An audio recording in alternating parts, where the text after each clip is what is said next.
I am issuing, starting now, a mandatory call for evacuation along the east side of the East Fork of the San Jacinto River.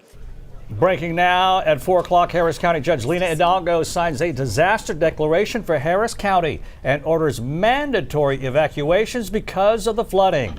Those evacuations are for anyone living on the east side of the East Fork of the San Jacinto River in Harris County. That would be near FM 1485 in areas like Idlewild, Idle Glen, River Terrace, and Northwood Country Estates. The judge saying more rain is on the way, which is expected to lead to even more river flooding that will last through the weekend. We're going to break down everything you need to know as the situation unfolds. We'll start with the places you can go if you're one of those mandatory evacuation areas. Calvary Baptist Church in Cleveland, Philippians New Faith Baptist Church here in Houston, Dunbar Gym in Livingston, and San Jacinto County Disaster Shelter in Cold Spring. Now, multiple school districts are also canceling classes tomorrow. Cleveland, Conroe, Montgomery, New Caney, and Livingston ISD have called off class because of high water concerns.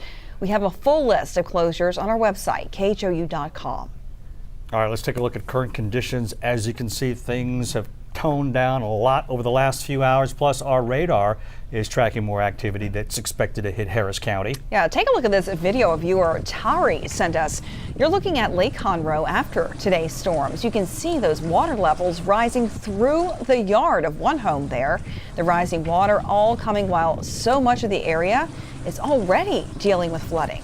All right, let's check in with meteorologist Cheetah Craft now. Hey, Cheetah, the big question on everyone's mind now is, will these already flooded areas see even more activity this evening? Well, basically what we're seeing right now is kind of the tail end of it for tonight, for this evening. And then overnight, it does look like some showers could redevelop. But right now, this is a live look at the radar. Notice it's very concentrated here on pretty much the southeast side of Harris County. This is the last thunderstorm that we're tracking almost area wide, and we're going to get a much needed break here, at least over the next 4 or 5 hours. But yeah, if this is your typical commute towards Deer Park, towards Pasadena, that's where we're still seeing some little downpours there. Now, we have very active warnings that are in place, and because of how much rain did fall over the past 24 hours, these warnings may continue even through the first of next week. Now, specifically talking, that's the Trinity River and of course the San Jacinto. We're going to dive into the East Fork, the West Fork, how that's also impacting areas towards Kingwood and even the upper northeast side of Harris County a little bit more in detail in just a little bit. Right now, though, across Harris County, this is a live look at our flood gauges. We're partners with the Harris County Flood Control, and they are all green. So we're not experiencing any flooding really within the city limits. But once I take you, it's that East Fork of the San Jacinto River. Take a look at all of these red dots. This is the big concern. So even though we don't have the active rain on the radar, there is ongoing flood concerns, and that's today, potentially through the weekend and into early next week. Now, we will talk about the forecast and the chance for a few overnight showers, not severe like what you woke up to and through our mid-morning today. I'll show you that, though, guys, coming up in just a little bit. Back to you. All right, see you then, Cheetah. Take a look at some of the images viewers sent us from Kingwood. This one from Kevin Lafreniere. Take a look at that gray car submerged in the floods. And this one also from Kingwood, Kelly Hoffman sharing with us another car caught in water. Right now, people in Kingwood are urged to watch this weather. Jason Miles is live from Houston Fire Station 102, where a briefing just wrapped up. Hey, Jason. Hey there, guys. First of all, let me say I am thrilled to see the sunshine after a very rainy day. This fire station, kind of a headquarters, if you will, for Houston Fire and Houston Police during this particular situation. Boats like this and other apparatus at the ready if needed. Now, so far, I'm told rescues today have been limited to helping people out of flooded vehicles, in many cases because drivers thought they could make it through high water. We saw several stalled out cars and trucks today from here in Kingwood to just a little bit farther north in Porter, Texas. Now, come Saturday, city officials say water might actually get into homes here in the Kingwood area, not just vehicles. A lot, of course, dependent on rain totals and whether the San Jacinto River Authority is forced to release more water from the dam. Our divers are here, our high water vehicles. The city of Houston is doing everything it can as first responders and its leadership to be prepared and will not hesitate to work with any agency that has resources that we can use.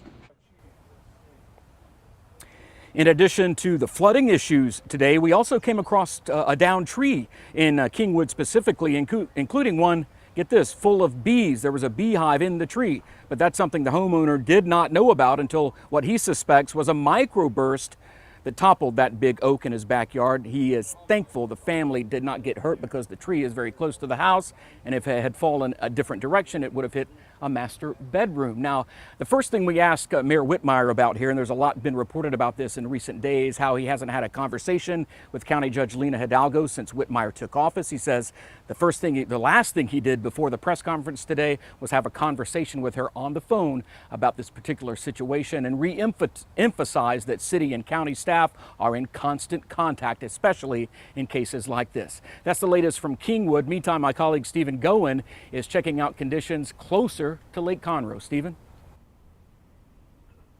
Yeah, Jason, that's right. A lot has changed here over the past few hours. On our drive up here to Conroe, it was dark and raining pretty heavily. Now the sun is shining over Lake Conroe here, but the water levels on the lake are still a lot higher than normal. That's after 17 inches of rain fell over the past 7 days in communities just north of the watershed. That's according to the San Jacinto River Authority. So officials have been releasing water from the dam all day long to try to get those lake water levels back down. The water that's been released flowing into the West Fork of the San Jacinto River, leading to some flooding in communities. Here's one neighborhood we were in earlier today, right along the West Fork, and you can see the floodwaters are several feet high in some places. It's coming up to the halfway point of from front doors and garages. The rain and flooding even uprooting a tree in this community, and it crashed into a car. The Montgomery County Office of Homeland Security and Emergency Management tells us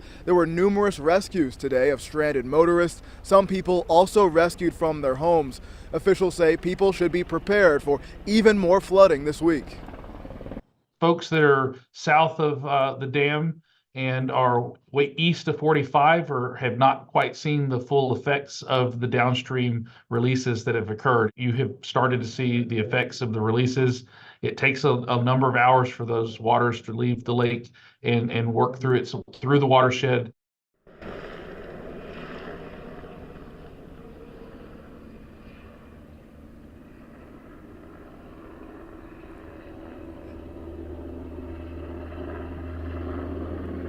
All right, thank you so much, Stephen, going live up there. Okay. At the top of the show, we told you that Harris County Lena Hidalgo had an evacuation order for residents on the east side of the East Fork of the San Jacinto River. The order comes after she signed a disaster declaration. Victor Jacobo was at the briefing at Transtar headquarters. Victor, the county judge acting to get more resources here. Yeah, that's right, Ron. Judge Lena Hidalgo is signing that disaster declaration, which goes into effect immediately. Officials here saying that the strength of the floodwaters in the system that's gone over our area was stronger than expected. That disaster declaration is going to help the county allocate resources and distribute them more swiftly. Hidalgo also announcing that mandatory evacuation zone, which goes from around 99 and FM 1485 south to Lake Houston along the East Fork of the San Jacinto River. Other areas like Kingwood, Forest Cove, North Shore, Bellawood, Rivercrest, and Rio Vela are warned that they have two choices: have a plan to stay in their home for 2 to 3 days, or leave as soon as possible. Hidalgo emphasized areas further north need to act more quickly, while areas south will have a little bit more time, but it's still expected to be an event stretching into the weekend. I asked the judge about the allocation of resources to help the affected areas in case there's a need for water rescues or other efforts. Here's what she had to say. The state has been sending what they call a package, basically south. And so now it's getting into, since a couple days ago, it's gotten into that part of Harris County where the package means a collection of high water vehicles. We do feel right now that we have the resources necessary. The weather's unpredictable, right? It took us all by surprise this morning. And so, but as we predicted, we feel comfortable. All of that is going to be moving south with the impacted areas. Now, Hidalgo says that efforts are ongoing 24 hours a day to get power back up in affected areas, but she says that one of the challenges is that CenterPoint is having trouble getting the physical infrastructure into some of those impacted spots affected by the flooding. But those efforts are still ongoing. Now reporting live at Transtar headquarters, Victor Jacobo, KHOU 11 News. What a week it's been, and the water is still rising. Thank you so much, Victor Jacobo. Our app is your tool for staying weather smart. We continue to track flooding risks in the area. Download the app for free and make sure to turn on notifications.